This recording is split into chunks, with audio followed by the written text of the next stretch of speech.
এর জন্য মজমাটাকে ধরে অল্প সময় সবরের সাথে বসে আলহামদুলিল্লাহ الحمد لله نحمده ونستعينه ونستغفره ونؤمن به ونتوكل عليه ونعوذ بالله من شرور أنفسنا ومن سيئات أعمالنا من يهده الله فلا مضل له ومن يضلله فلا هادي له ونشهد أن لا إله إلا الله وحده لا شريك له ونشهد أن سيدنا وسندنا وحبيبنا ومولانا وأولانا محمدا عبده ورسوله أرسله بالحق إلى الخلق بشيرا ونذيرا وداعيا إلى الله بإذنه وسراجا وقمرا منيرا وأعوذ بالله من الشيطان الرجيم بسم الله الرحمن الرحيم ومن يتق الله يجعل له مخرجا وقد قال النبي صلى الله عليه وسلم الكيس من دان نفسه وعمل لما بعد الموت والعاجز من أتبع نفسه هواها وتمنى على الله الأماني أو كما قال عليه الصلاة والسلام سبحانك لا علم لنا إلا ما علمتنا إنك أنت العليم الحكيم سبحانك لا فهم لنا إلا ما فهمتنا إنك أنت الجواد الكريم فقد قال الله تعالى في شأن حبيبه ومحبوبه آمرا ومخبرا إن الله وملائكته يصلون على النبي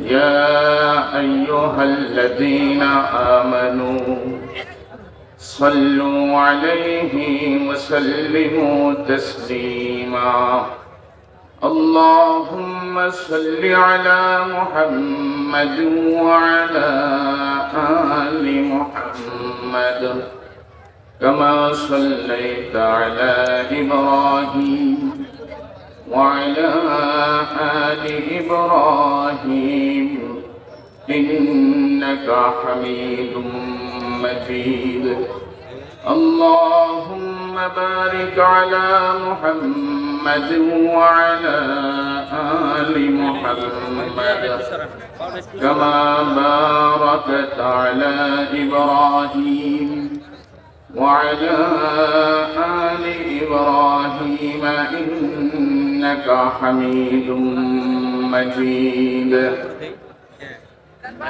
জামালপুর আশরাফুল উলুম মাদ্রাসার হাফেজ ছাত্রদের পাগড়ি প্রদান উপলক্ষে বার্ষিক ওয়াজ মাহফিল আলোচনা পেশ করেছেন শাইখুল হাদিস আল্লামা লোকমান মুদখারি দামাত বরকাতুহুল আলিয়া।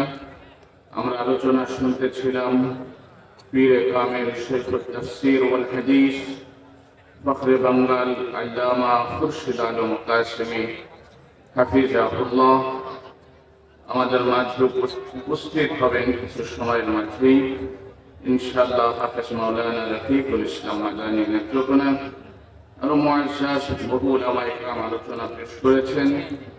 মঞ্চে উপবিষ্ট আছেন মুআজ্জাজ মুকাররম উলামা, আমার সম্মুখে উপবিষ্ট আছেন অত্র এলাকার সম্মানিত শ্রদ্ধেয় পিতৃতুল্য বাবা খালিদ বিন ওয়ালিদ রাদিয়াল্লাহু তাআলা আনহুর উত্তরসূরি, আমার প্রাণপ্রিয় যুবকেরা, তরুণেরা, স্নেহের কচি চাচা, ছোট ছোট শিশু কিশোরেরা, তালিবুল ইলম, মাদ্রাসার ছাত্র ভাইয়েরা, পর্দার অন্তরালে অবস্থানরত মা খাদিজাতুল কুবরা রাদিয়াল্লাহু তাআলা আনহার উত্তরসূরি, আমার প্রাণপ্রিয় সম্মানিতা মা ও বোনেরা, আল্লাহ তাবারাকা ওয়া তাআলার অজস্র অগণিত লাখ কোটি শুকর যে রব্বুল ইজ্জত আমাদের সকলকে সুস্থতার সহিত আজ এই কোরআনের মাহফিলে উলামায়ে কেরামের মজলিসে জান্নাতের বাগানে এসে আলোচনা করার ও শোনার তৌফিক দান করেছেন।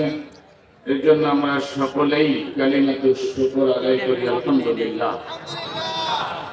সম্মানিত হাজরিন, দুনিয়ার জীবন বড় সংক্ষিপ্ত সময়ের এক জিন্দেগি। অল্প সময়ের সফর নিয়ে আমরা আসছি সবাই। কতদিন? রাসূল বলেন, আমাল উম্মতি বাইনা 60 ওয়া 70 ওয়া কালিলুম মিনহুম মা ইয়াতাজাওয়াজুন। এই উম্মতের হায়াত বয়স হলো 60 থেকে 70 বছর। 70-এর উপরে হায়াত পাবে অল্প কিছু মানুষ। এটা রাসূলুল্লাহর বাণী। 60-70-এ হায়াত শেষ, যারা 70 অতিক্রম করবে মুষ্টিময় কিছু মানুষ। এখন আল্লাহ তাআলা দুনিয়ায় অল্প সময়ের জন্য পাঠালেন, কেন? যেন আমরা সফল হই। সফলতাটা কোথায় সম্পর্কে দু একটা কথা বলি। সফলতা কোথায়? আমিরুল মুমিনিন ওমর রাদিয়াল্লাহু তাআলা আনহু বলেন,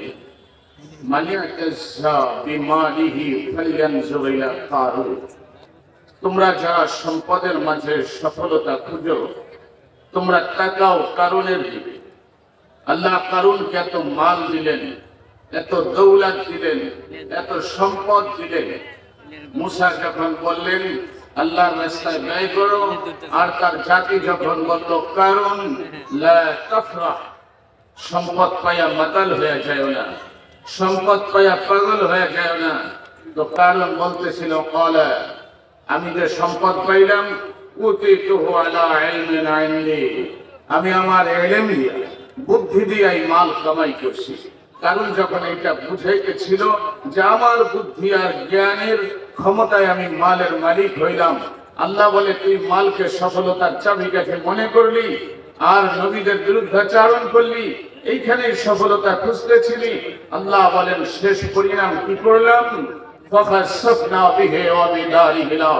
আমি কারুনকে সম্পদ সহ জমিনে ধসায় দিলাম। ওমর বলেন, দেখো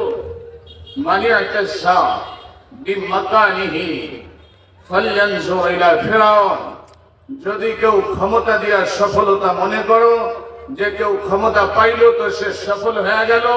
দুনিয়ার বুকে ফিরাউনের মতো এত প্রতাপশালী ক্ষমতাধর কে ছিল যে জমিনের উপরে জুলুমের বাজারকে গরম করনে ওয়ালা, আনা রব্বুকুমুল আলার দাওয়া করনে ওয়ালা।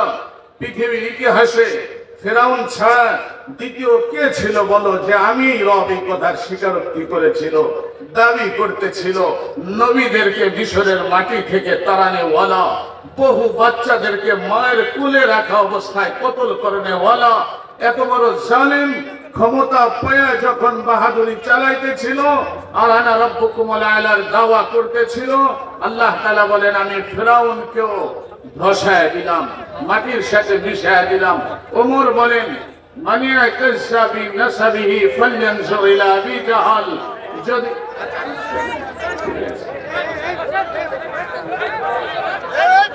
মানি আকাসাবি নাসাবিহি